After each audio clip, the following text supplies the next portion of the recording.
요즘 현대인들은 십자가에 대한 설교, 또 예수님의 이 고난에 관한 설교를 듣는 것을 꽤나 불편해합니다.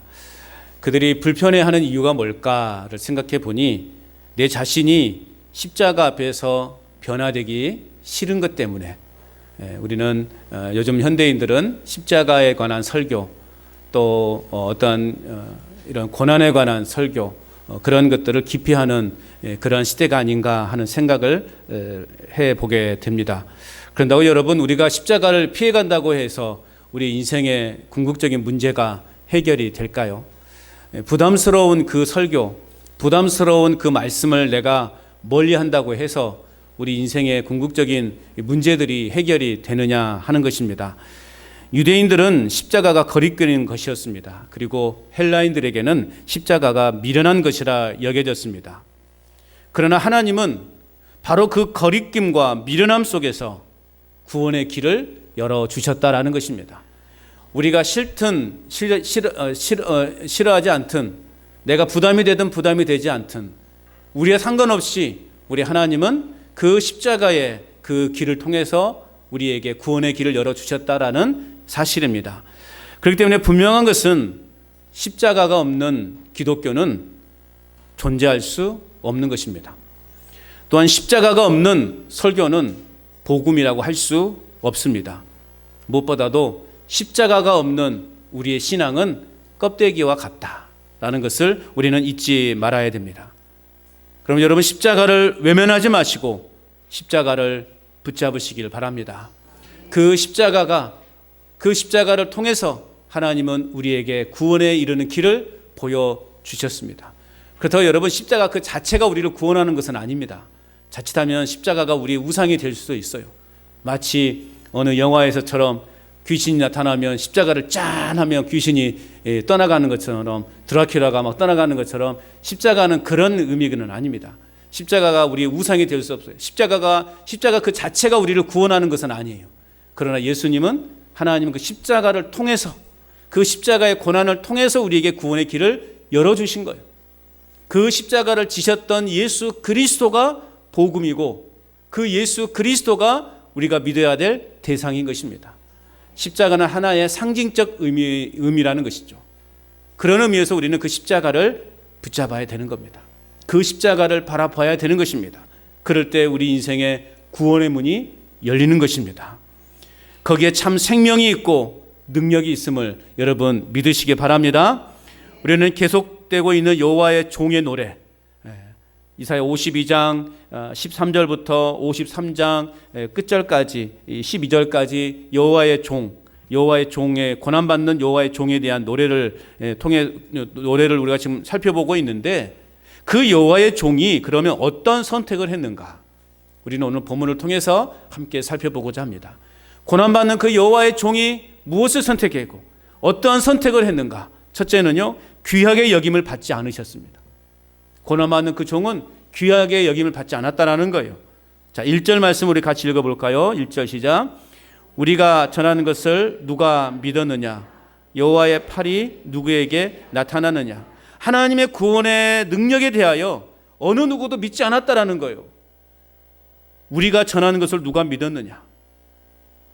그 누구도 그 하나님의 구원의 능력에 대해서 믿지 않았다라는 거예요. 여호와의 팔이 누구에게 나타나느냐? 여호와의 팔, 이것은 여호와의 구원의 능력을 나타나는 것입니다. 그렇다면 누구를 통하여 이 여호와의 구원의 능력이 나타나는가요? 누구를 통하여 여호와의 구원의 능력이 나타나는가? 이 질문에 대한 답이 바로 고난받는 여호와의 종이라는 것입니다. 즉, 하나님의 구원의 능력이 여호와의 종이 받게 될 그 고난과 죽음을 통하여 드러나게 될 거라는 것입니다. 이미 예수님은 이 땅에 태어나면서부터 나는 십자가에서 죽을 운명이야, 그 운명을 갖고 태어나신 거예요. 또 그것을 향해서 예수님은 부지런히 나아가셨어요. 참 일반적으로 세상의 눈으로 볼 때 참 어리석고 미련하고 불쌍한 사람 아닙니까? 물론 우리가 인간은 한번 태어나면 다 죽게 되어 있죠. 그러나 우리가 언제 죽을지, 언제 죽을지 우리는 알지 못해요. 그러나 우리가 아무튼 그 참혹한 죽음을 당할 것이다, 나는 사형을 당할 것이다, 그런 게 우리에게 보장되어 있지는 않잖아요. 어쨌든 우리에게 주어지는 삶에서 최선을 다해서 세상에도 누릴 건 누리면서 살아가는 게 우리 인생 아닙니까? 그러나 예수님은 태어나면서부터 그 십자가의 참혹한 죽임을 당할 것이라는 것을 안고 태어났단 말이죠. 하나님의 구원의 능력이 바로 여호와의 종이 받게 될 그 고난과 죽음을 통해서 드러나게 될 거라는 거예요. 그렇다면 좀 더 그렇게 태어날 거면, 그렇게 살아갈 거면 좀 이 땅에서 대우도 좀 받고 사람들로부터 좀 이렇게 인정도 받고 그런 모습으로 살아가면 또 얼마나 좋겠습니까? 그나마 위로가 될 텐데, 오늘 이사야는 메시아된 모습이 세상 사람들의 기대와는 전혀 다른, 우리의 구원자라고 한다면, 우리의 왕이라고 한다면 뭔가 좀 다르고 좀 풍채도 좋고 좀 얼굴도 좀 그렇게 잘생기고 그러면 얼마나 좋겠어요. 그런데 오늘 이사야는 어떻게 설명하고 있습니까? 2절 같이 읽어볼까요? 시작.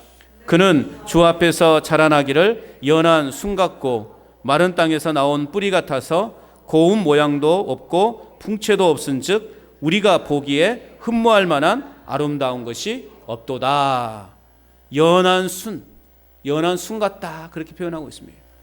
이 연한 순이라고 하는 것은 쓸모가 없어서 잘려져 버리는 순을 의미합니다. 쓸모가 없어서 잘려져 버리는 순. 그러니까 여러분, 나무마다 그 가지들이 다 붙어 있을 이유가 없잖아요.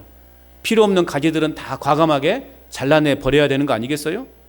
필요 없는 가지들도 더 많은 열매를 맺기 위해서 더 많은 가지들을 다 잘라내야 되는 거예요. 연한 순이 바로 그런 의미라는 겁니다. 여호와의 종, 즉 오실 메시아의 모습이 단순히 연약함을 나타낼 뿐만 아니라 가치 없는 존재처럼 여겨질 거라는 겁니다. 반대로 연한 순은 온유하신 모습을 또 나타냅니다. 마태복음 11장 29절 말씀에 보면 나는 마음이 온유하고 겸손하니 나의 멍에를 메고 내게 배우라 그러면 너희의 마음이 쉼을 얻으리라 말씀하고 있습니다. 온유하신 주님 때문에 우리 마음에 뭘 얻는다고요? 쉼, 안식을 얻게 된다라는 것입니다. 비록 연약해서 사람들로부터 쓸모없는 존재처럼 여겨질 수 있겠지만 그럼에도 불구하고 연한 순 같으신 그 주님 안에 참된 쉼과 평안과 안식이 있다라는 것입니다. 그러한 예수님, 그러한 메시아, 비록 세상 사람들로부터 인정받지 못하고 세상 사람들로부터 버림을 당하고 그러한 메시아이시지만 그러나 오늘 우리에게는 그분 안에 거할 때 진정한 평안과 안식과 쉼을 얻을 수 있게 된다라는 것입니다. 세상 그 어디에서 우리는 진정한 안식을 얻을 수 없습니다. 지금 이처럼 좋은 이제 꽃이 만개해서 사람들 얼마나 많이 다닙니까? 그 꽃을 보면서 야 좋다, 잠깐의 쉼, 잠깐의 평안을 누릴 수 있지만 그러나 그때뿐은 아니겠어요? 이제 또 집으로 돌아가려면 어떻게 합니까? 차가 막혀가지고 그때 아름다운 꽃을 보면서 감동했던 그 마음은 싹 사라지고 언제 집에 가냐, 뭐 하려고 왔냐, 이제 그런 불평이 불만이 나오지 않습니까? 이게 인간의 감정인 거예요. 세상에 아무리 좋은 곳에 우리가 가서 머문다 할지라도 그때뿐이에요. 해외에 나가서 그냥 막 아름다운 그 해변가에서 마음껏 물놀이 하면서 즐기고 돌아오다가 비행기로 한 10시간 온다 생각하니까 끔찍한 내가 뭐 들라고 왔을까, 그런 마음이 들지 않습니까? 이게 세상에 주는 잠시 잠깐의 안식과 평안이에요. 우리 인생도 마찬가지예요. 길게는 요즘 100세 시대라고 이야기하는데 그 100년의 안에 우리 인생은 비록 길게 느껴지고 우리가 생각할 때는 충분할 것 같은데 그러나 여러분 하나님 눈에 볼 때는 극히 일부분이라는 거예요. 이 땅에서 아무리 좋은들 뭐합니까? 죽음 이후에 우리에겐 심판이 있는데 그걸 생각해 본다면 우리는 비록 우리의 삶의 외형적인 모습에 우리 스스로가 판단을 하고 좌절하고 낙심하는 것이 아니라 영원한 것을 사모하는 우리의 모습, 그 모습 속에서 참된 평안과 안식을 누리는 저와 여러분이 될 수 있기를 축복합니다. 또 오늘 본문에 보니까 예수님은 마른 땅에서 나온 뿌리 같다 그렇게 표현하고 있어요. 마른 땅, 습기가 없는 땅이에요. 사막과 같은 곳, 황무지를 의미하는 것입니다. 자, 이와 같이 마른 땅에서, 이와 같은 황무지 같은 땅에서 여러분 나무가 자라난다고 한들 얼마나 튼튼한 나무가 자라겠습니까? 볼품이 있는 나무가 자라겠습니까?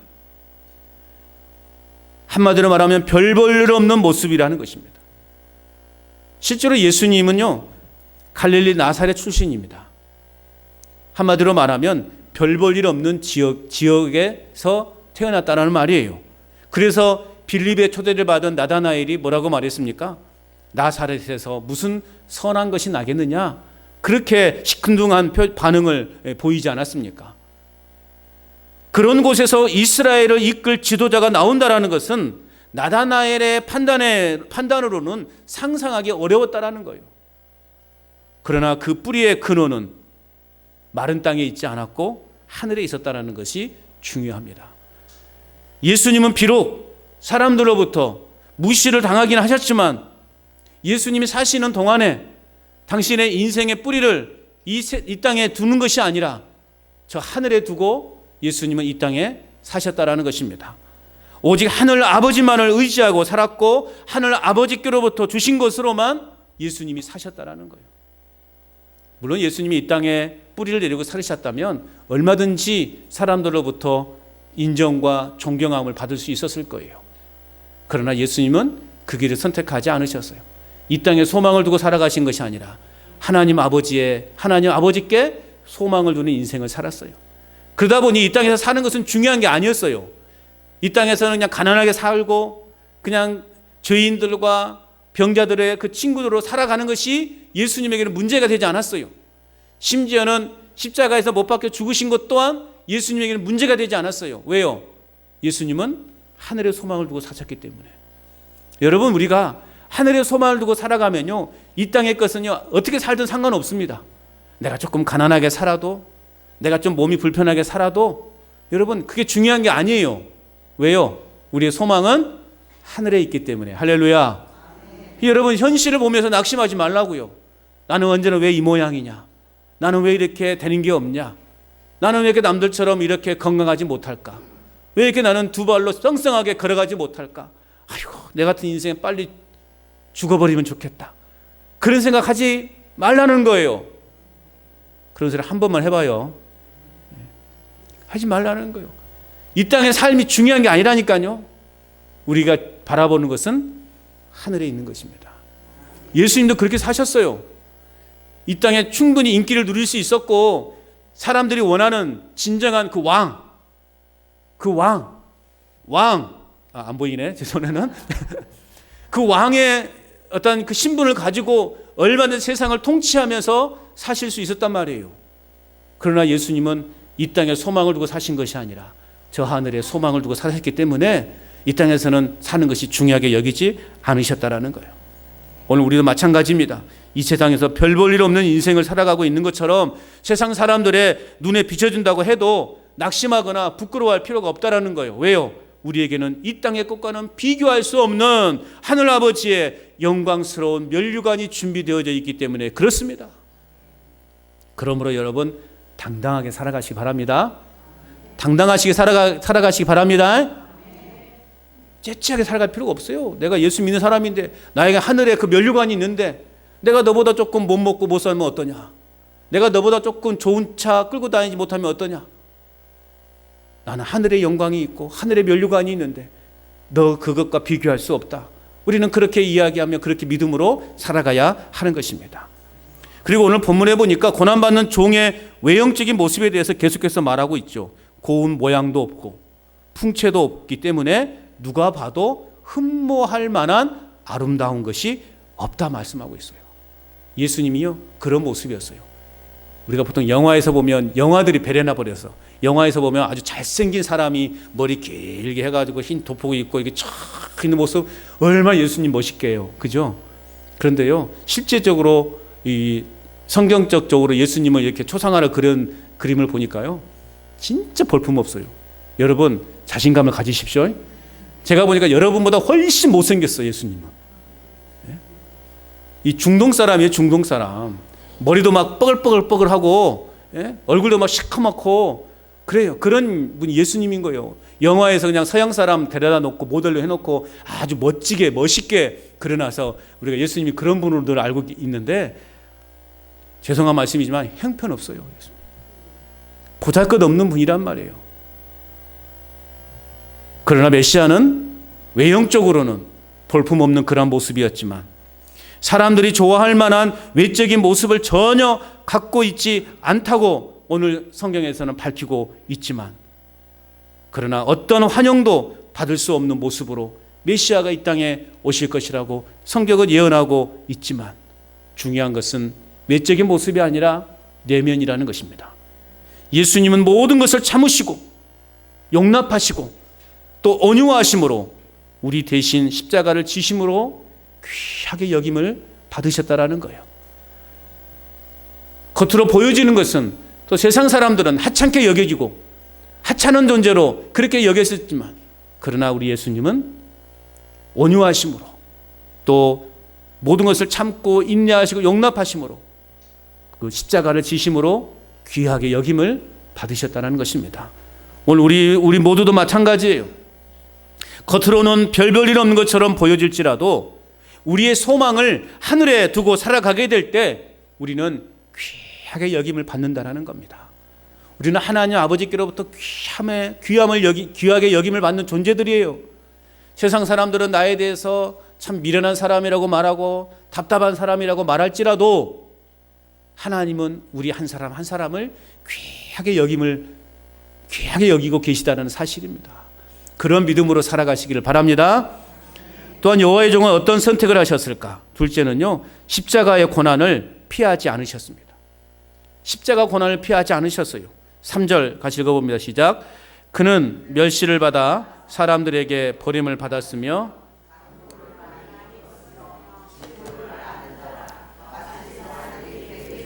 얼굴을 가리는 것 같이 멸시를 당하였고 우리도 그를 귀히 여기지 아니하였도다. 아멘. 멸시를 받아라고 하는 것은 무가치하다라는 뜻이, 무가치하게 여겼다, 무시하는 것을 말해요. 우리 예수님은요, 사람들에게 무시를 당했어요. 무가치한 존재로 여김을 받았다라는 거예요. 여호와의 종이 그들에게 왔을 때 사람들은 메시아로 인정할 만한 조건이 하나도 없을 것이라고 하는 그런 말씀인 거예요. 그래서 무시하고 그를 인격적으로 모독하고 멸시할 것임을 오늘 이사야는 예언하고 있는 것입니다. 여러분, 우리 예수님은 하늘 그 모든 영광을 버리고 이 땅에 오셨습니다. 그리고 고난의 길을 걸으셨습니다. 그런데 사람들은 그를 거절하고 배척했어요. 나를 구원할 분, 나에게 영원한 생명을 안겨다 주실 분인데 사람들은 그를 배척하고 그를 무시했어요. 심지어는 어떻습니까? 뺨을 때렸습니다. 침을 뱉었어요. 여러분, 누가 우리에게 그렇게 한다고 생각해 보세요. 우리를 향해서 침을 뱉는 것도 정말 이건 용서할 수 없는 일인데 내 얼굴에 누군가 침을 뱉었다고 생각해 보세요. 참을 수 있습니까, 여러분? 내가 싸움을 못해서 참는 것이지, 내가 싸움만 잘하면 그냥 요즘 드라마 유행이더만요. 학시, 이거 보셨나? 폭삭 속았수다. 그 드라마가 요즘 유행이라는데 거기에 유명한 단어가 있습니다. 학시. 그냥 나에게 뺨을 때리고 침을 뱉는 그 사람 향해서 학시, 그냥 그러지 않겠습니까? 예수님은 그러한 일을 당하셨다라는 거예요. 옷을 벗겼고 온갖 더러운 말로 희롱을 우리 예수님은 당하셨습니다. 사람들은 예수님을 무가치한 존재로 여기고 그 예수님을 무시했단 말입니다. 또 오늘 말씀해 보니까 간고를 많이 겪었다 말씀하고 있어요. 육체적인 고통이 극에 달했다라는 의미예요. 예수님은 로마의 군인들로부터 가죽끈으로 된 채찍을 수도 없이 맞았어요. 그 가죽끈, 제가 몇 번 말씀을 드렸지만 그 가죽끈 끝에는 납덩어리가 달려 있어요. 그래서 그것을 한번 내려칠 때마다 어떻습니까? 살점이 찢겨져 나가는 거예요. 온 몸이 어떻게 되겠어요? 피범벅이 되는 거예요. 견딜 수 있습니까? 한 대 때릴 때마다 살점이 찢겨나가는 고통이 뒤따랐습니다. 그리고 십자가에서 대못이, 손과 발에 대못이 바뀌었어요. 마지막으로는 십자가 위에서 옆구리에 창을 찔려서 물과 피를 모두 쏟으셨어요. 간고를 많이 겪으셨다. 육체적인 고통이 극에 달할 정도로 극심한 고통을 예수님은 겪으셨다는 거예요. 이 모든 것이 여호와의 종으로 오실 메시아는 이러한 고난을 겪게 될 것이라는 예언의 말씀이에요. 야, 이렇게 예언했다 그러면 그냥 태어나지 말걸. 아버지 하나님, 나 안 갈래요. 나 안 갈래요. 그러지 않겠습니까? 그러나 예수님은 그 모든 것을 내려놓고 그러한 것이 내 앞에 펼쳐져 있는 것을 알면서도 예수님은 이 땅에 오셨습니다. 하나님 아버지의 말씀에 순종하셨다라는 거예요. 질고를 아는 자라 말씀하고 있죠. 인간의 연약함을 다 겪어보셨다라는 말이에요. 그래서 여러분, 예수님은 인간이 아니시고 신이시다고만 강조하는 것은 이단인 것이죠. 예수님은 온전한 인간의 몸으로 태어나신 하나님이신 거예요. 그래서 우리가 겪는 그 모든 고통을 다 겪으셨어요. 얼마나 고통스러웠겠습니까?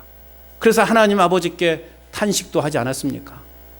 그 고통이 얼마나 괴로웠으면 예수님은 십자가에 잡히시기 전날 밤에 하나님 아버지께 따지듯 물으지 않았어요. 하나님, 할 수만 있으면 이 고난의 잔을 나에게 좀 옮겨달라고. 또 십자가에서 마지막 운명하시기 전에 하나님, 왜 나를 버리셨습니까? 하나님은 아버지에 대한 원망도 하셨어요. 너무 고통스러우니까. 예수님이신 거예요. 그런데도 사람들은 이러한 예수님을 멸시하였습니다. 심지어는 오늘 말씀해 보니까 우리도 그를 귀히 여기지 아니하였도다 말씀하고 있어요. 이는 하나님의 백성들조차 이 땅에 오신 여호와의 종을 구원자로 여기지 않고 하찮게 여겼다라는 거예요. 이 예언의 말씀이 요한복음 1장 11절 말씀에 보면 자기 땅에 오매 자기 백성이 영접하지 아니하였다라고 라는 말씀을 통해서 증명이 되었습니다. 자기 백성들도, 내 백성들도 메시아로 인정하지 않은 거예요.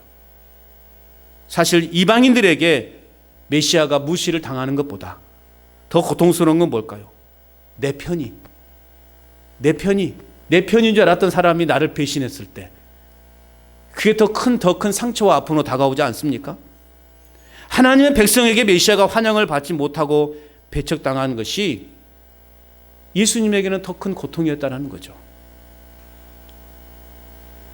심지어는 하나님의 자녀들인 이스라엘 백성들은 자신의 손으로 이 예수님을 빌라도에게 넘겨주었어요.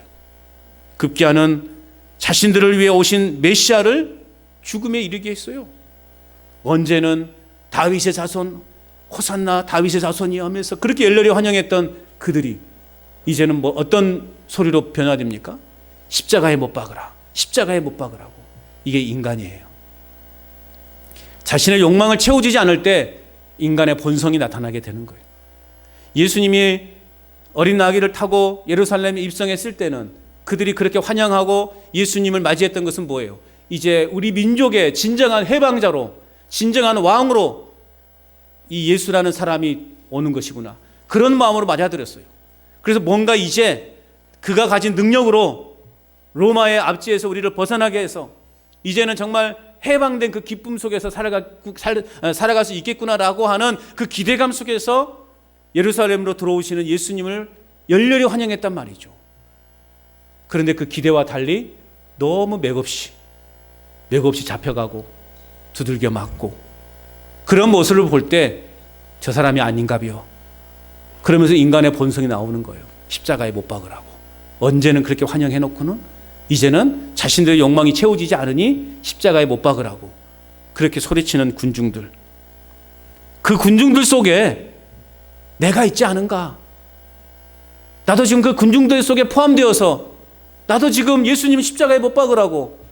왜 하나님은 나의 기도를 들어주지 않느냐고. 왜 하나님은 내가 다른 사람들보다 그렇게 여유롭게 살지 못하게 만드냐고. 그런 불평과 원망 속에서 지금 우리도 그 군중들 속에 포함되어져서 내 욕망이 채워지지 않으니 그 예수를 십자가에 못 박으라고 지금 소리치고 있지는 않은가? 우리는 지금 어느 위치에 서 있습니까? 정말 예수님은 십자가에 달려 돌아가시면 안 돼요. 어떻게 예수님이 그런 고난을 겪을 수 있어요? 예수님 그리 가시면 안 돼요. 그렇게 붙잡고 있는 것인지, 아니면 그 수많은 군중들 속에서 예수를 십자가에 못 박으라고 소리치고 있는 그 군중들 속에 내가 지금 포함되어져 있는가? 우리는 어느 위치에 지금 서 있습니까? 우리는 판단해 보셔야 되는 겁니다. 계속해서 이사야 선지자는 이야기하죠. 4절 말씀 읽어볼까요? 시작. 그는 실로 우리의 질고를 지고 우리의 슬픔을 당하였거늘 우리는 생각하기를 그는 징벌을 받아 하나님께 맞으며 고난을 당한다 하였노라. 우리의 질고라는 뜻은 우리의 질병들이라는 뜻입니다. 오늘 이사야 선지자는 여호와의 종을 질병으로 인한 괴로움과 고통을 아는 분, 또 우리의 슬픔 역시 아시는 분으로 묘사하고 있습니다. 우리 주님은 우리의 아픔을 아시는 분이에요. 우리의 슬픔을 아시는 분이에요. 우리 마음의 염려를 아시는 분이에요. 여호와의 종이 감당하고 감당하신 고난과 슬픔은 결국 저와 여러분들이 당할 고통과 괴로움이었다라는 것입니다. 아시니 우리의 모든 아픔과 상처를 예수님이 다 짊어지시고 십자가로 나가게 된 것입니다. 그런데 우리는 어떻게 생각들을 한다는 겁니까? 오늘 본문에 보니까 그가 징벌을 받아서, 그가 뭔가 잘못을 해서 하나님에게 맞고 고난을 받는다라고 생각한다는 거예요. 예수님이 무슨 큰 죄라도 지어서 하나님께 매를 맞고 고난을 당한다라고 그렇게 생각한다는 거예요. 여러분, 예수님의 입장에서 참으로 억울한 일이 아닐 수 없어요. 그러지 않겠습니까? 그렇다면 왜 예수님은 이러한 오해와 멸시를 받고도 묵묵히 그런 고난을 짊어지셔야 했을까? 왜 쓸데없이 이렇게 오해를 받으면서까지, 사람들로부터 오해를 받으시면서까지 그 모진 십자가의 길을 예수님이 걸어가셔야 했을까? 저는 단 한마디로 표현하고 싶습니다. 바로 저와 여러분들 때문에, 결국 나 때문에 예수님은 그런 오해와 멸시를 받으면서도 묵묵히 당신이 걸어가야 할 그 길을, 그 십자가의 길을 걸어가셨다라는 거예요. 누구 때문에? 나 때문이에요. 나 때문에. 너 때문이 아니라 나 때문에. 독생자 예수 그리스도께서 그런 고난을 짊어지셔야 하셨다라는 말씀이에요. 누구 때문에? 나 때문에. 그 모든 것을 바로 우리가 받아야 할 고통들이었다는 거예요. 예수님이 당하는 그 모든 고통이, 십자가에서 겪어야 될 그 고통이 누가 당해야 될 거라고요? 내가 겪어야 되고 내가 당해야 될 고통이었다는 거예요. 그런데 우리 주님이 우리의 죄값을 치르기 위해서 예수님이 대신 채찍에 맞으셨습니다. 그러므로 여러분, 주님의 고난은 근본적으로 우리의 죄 때문이라고 하는 사실을 여러분 잊지 마시기 바랍니다. 내 죄 때문에 예수님이 그런 고난을 당하셨어요. 얼마든지 예수님은 그 고난을 피해갈 수 있었어요. 그 십자가를 피해갈 수 있었단 말이죠. 그러나 우리 주님은 그 십자가를 피하지 않은 것을 선택하셨다는 말입니다. 오늘도 예수님이 말씀하세요. 나를 따르 그런 자기 십자가를 지고 나를 따르라. 우리에게 비록 고난이 있을 수 있고, 우리에게 아픔이 있을 수 있고, 슬픔이 있을 수 있고, 내가 원하는 대로 상황들이 전개되지 않을 수도 있어요. 그럼에도 불구하고 우리는 그것이, 모든 것이 내 십자가이구나 라고 생각하고 우리는 그 십자가를 지고 주님을 따르는 삶을 살아가야 되는 것입니다. 왜요? 주님이 나의 근본적인 죄의 문제를 대신 십자가를 지시고 딱 가셨기 때문에 우리 역시도 하나님의 자녀답게, 하나님의 그 십자가의 사랑을 경험한 사람답게 십자가의 정신을 피하지 않는 하나님의 자녀로 살아갈 수 있기를 주님의 이름으로 축복합니다. 또한 여호와의 종은 어떤 선택을 했는가? 십자가 외에는 자랑하지 않았습니다. 5절 말씀을 같이 읽어볼까요? 시작. 그가 찔림은 우리의 허물 때문이요,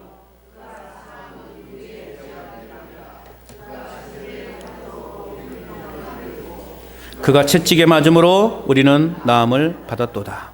그가 찔림은 우리의 허물 때문이요, 그가 상함은 우리의 죄악 때문이라. 이 구절만큼 예수님이 당하신 고난을 생생하게 예언해 놓은 구절이 없습니다. 이 구절만큼 인간이 하나님께 범한 죄악의 심각성을 현저하게 나타낸 구절이 또한 없습니다. 오늘 우리가 하나님에 대해 저지른 죄의 문제를 해결할 방법도, 그 어떤 해결책도 찾을 수 없습니다. 아무리 우리가 노력한들 우리 안에는 근본적인 죄가 해결이 되겠습니까? 구약의 그 수많은 짐승을 잡아서 피 흘림을 당한다 한들 그것이 과연 우리의 근본적인 죄의 문제를 해결할 수 있겠냐고요. 그래서 구약에서는 그냥 매일같이 짐승을 불에 태워서 죽이는 그 의식을 행하지 않았습니까? 그렇게 해서 자신의 죄를 매일같이 이렇게 탕감받는 그런 행위를 했단 말이죠. 그런데 예수님께서는 화목제물이 되어주셔서 단번에 그 화목제물이 되어주심으로 인해서 이제는 더 이상 매일같이 짐승을 잡아서 하나님께 드린 그 일이 필요 없게 되었다는 거예요. 죄가 하나도 없고 완전히 의로운 존재가 찢기고 찔리는 그 대속의 죽음으로 죽는 것밖에는 우리의 근본적인 죄의 문제를 해결할 길이 없다라는 것입니다. 그래서 그가 징계를 받음으로 우리가 평안을 누리게 되는 거예요. 그가 채찍에 맞음으로 우리가 나음을 받게 되는 거예요. 참 목자 되신 하나님이 예수님의 그 대속적 사역을 통해서 우리로 하여금 평화를 누리도록 하셨고 나음을 입도록 하셨다라는 겁니다. 그 예수님 안에 거할 때 우리 마음에 있는 모든 아픔과 질병이 나음을 입게 되는 것이고 우리 안에는 궁극적인 그 죄의 문제가 해결되므로 우리의 삶에 평화가 찾아오게 되는 것입니다. 이 평화는 세상이 주는 평화가 아니에요. 그저 우리가 잘 먹고 잘 살고 아무 무탈하게 살아가는 그 평화가 아니란 말이에요. 영원한 하늘의 안식이 주는 평화라는 것입니다. 이 땅에서 누리는 평화는 금방 사라질 수 있어요. 우리는 그 영원한 소망, 영원한 평화와 안식을 바라보며 살아가는 인생들이 되어야 하는 것입니다. 끝으로 6절도 읽어볼까요? 시작. 우리는 다 양 같아서 그릇 행하여 각기 제 길로 갔거늘 여호와께서는 우리 모두의 죄악을 그에게 담당시키셨도다. 아멘. 하나님 아버지께서 예수 그리스도에게 인류의 모든 죄를 담당시키셨습니다. 여기서 담당하셨다라는 말은 옮기셨다라는 의미예요. 우리 안에 있는 이 근본적인 죄들을 누구에게 옮기셨어요? 예수님께 옮기신 거예요. 예수님께 옮기셨어요. 그러므로 예수님의 십자가는 지금처럼 사순절에만 필요한 것이 아니에요. 예수님의 십자가는 고난주간에만 필요한 것이 아니에요. 예수님의 십자가는 목걸이와 장식에만 필요한 것이 아니라고요. 예수님의 십자가는 날마다 우리 마음속에서 새로워져야 하는 것입니다. 십자가의 참된 의미가 우리 마음을 날마다 새롭게 하고 우리의 생각과 삶을 주관하도록 해야 되는 것입니다. 그저 액세서리로 십자가를 목에 걸고 다니고 그냥 어떤 표시로 내가 십자가를 달고 다닌다면 우리는 그만큼 책임을 져야 되는 거예요. 내가 십자가를 목에 걸고 다니고 차에 십자가를 걸고 다니면 그만큼의 책임을 져야 된다는 거예요. 십자가의 그 의미를 되새겨서 그저 장식품으로 액세서리로 이렇게 달고 다니는 것이 아니라 그만큼 내가 책임을 갖고 십자가의 정신을 우리의 삶 속에서 나타내 보여야 한다라는 것입니다. 우리가 그 자기 고집과 자기 생각과 자기 꾀에 빠져 있게 되면 사단의 유혹에 빠져서 각기 제 길로 가게 된다라는 거예요. 그런데 그 길은 어떤 것입니까? 그 길의 끝은 어떤 길이에요? 멸망의 길이고 불행의 길이고 사망의 길이라는 것을 잊지 말아야 되는 것입니다. 선한 목자가 되시는 예수님께서 십자가에서 목숨을 버리심으로써 양과 같이 각기 제 길로 가고 있었던 저와 여러분들에게 영원한 생명의 길을 가르쳐 주셨다는 거예요. 양이 목자의 음성에 귀를 기울이지 않으면 낭떠러지도 떨어질 수 있고요. 맹수의 밥이 될 수 있어요. 그 양들은 목자의 음성만 잘 듣고 따라가면 그냥 만사가 형통한 거예요. 믿으십니까? 믿으십니까? 목자 대신 예수님의 음성만 듣고 따라가면 우리 인생의 만사가 형통하다니까요. 그 음성의 길을 막아버리면 눈에 보이는 것을 따라가면 만모니즘, 돈만 보고 따라가면 우리 인생이 어디로 간다고요? 절벽으로 떨어지는 거예요. 지옥으로 떨어지는 거예요. 그런 인생 살고 싶으십니까? 그렇게 비굴하게 여러분 살고 싶으십니까? 우리의 영원한 목자 되신 예수님을 바라보시고 나를 위해서 십자가를 지신 그 주님의 그 십자가를 자랑 삼아 우리 인생도 그렇게 예수님 믿는 사람답게 살아가야 되지 않겠습니까? 우리는 우리가 본래 죄인이라는 사실, 죄악의 형벌로 비참한 가운데 있었다는 사실을 늘 기억해야 돼요. 그렇기 때문에 우리에게 자랑할 만한 것이 아무것도 없다는 것 또한 인식하며 살아가야 되는 거예요. 여러분, 자랑하지 마세요. 그 자랑한들 뭔 의미가 남겠냐고요. 물론 자랑하고 싶겠죠. 그러나 그것이 우리의 삶의 목적이 되어서는 안 되는 겁니다. 오직 예수 그리스도 십자가 외에는 결코 자랑할 만한 것이 없다라는 사실을 늘 마음에 품고 살아갈 수 있기를 바랍니다. 늘 우리의 입에서는 그래서 십자가의 복음이 나와야 되는 거예요. 내가 예수님 믿어서 얼마나 행복한지 아느냐? 야, 내가 예수님 믿어서 얼마나 좋은지 아느냐? 그것을 우리가 늘 자랑 삼아 사람들에게 나타내 보여줘야 된다는 거예요. 아셨어요? 예수님만 자랑해야 되는 거예요. 하나님 어디 있어요? 언제까지 제가 이걸 몇 번씩 물어봐야 됩니까? 하나님 어디 있어요? 나타내 보이셔야 된다는 거예요. 십자가의 복음. 내가 예수님을 믿어서 변화돼서 얼마나 행복하게 살아가고 있는지를 내 삶을 통해서 사람들에게 나타내 보여야 되는 거예요. 이게 십자가만 자랑하는 인생인 거예요. 여러분, 예수님은 만왕의 왕으로 오셨지만 사람들로부터 외면을 받으셨습니다. 그리고 멸시를 받으셔야만 했습니다. 또한 예수님은 우리의 완악함으로 인해서 결국 십자가의 그 고난의 길을 가셔야만 했습니다. 예수님의 고난 받으심은 하나님과 원수되었던 우리로 하여금 평화를 누릴 수 있도록 하셨다는 것입니다. 그러므로 그리스도의 십자가로 인하여 날마다 우리 마음과 삶을 새롭게 만들어가는 저와 여러분 될 수 있기를 바랍니다. 아무 육체도 하나님 앞에서 자랑할 수 없나니 오직 예수 그리스도의 십자가 외에는 결코 자랑할 만한 것이 없다라고. 그래서 오직 입만 열면 예수 복음, 입만 열면 십자가 복음, 입만 열면 하나님 사랑 이야기, 이것이 우리의 삶을 다스릴 수 있어야 되는 겁니다. 그래야 몇 사람이라도 구원하죠. 그러지 않겠습니까? 오직 예수 그리스도 십자가 외에는 결코 자랑할 만한 것이 없음을 결단하며 살아가는 저와 여러분 될 수 있기를 바랍니다. 그래서 그리스도께서 나와 같은 죄인들을 위해 희생하신 것처럼 나 역시도 그렇게 희생하며 우리가 경험한 이 십자가의 사랑, 이 십자가의 사랑을 실천해 나아갈 수 있는 저와 여러분의 삶이 될 수 있기를 주님의 이름으로 축원합니다.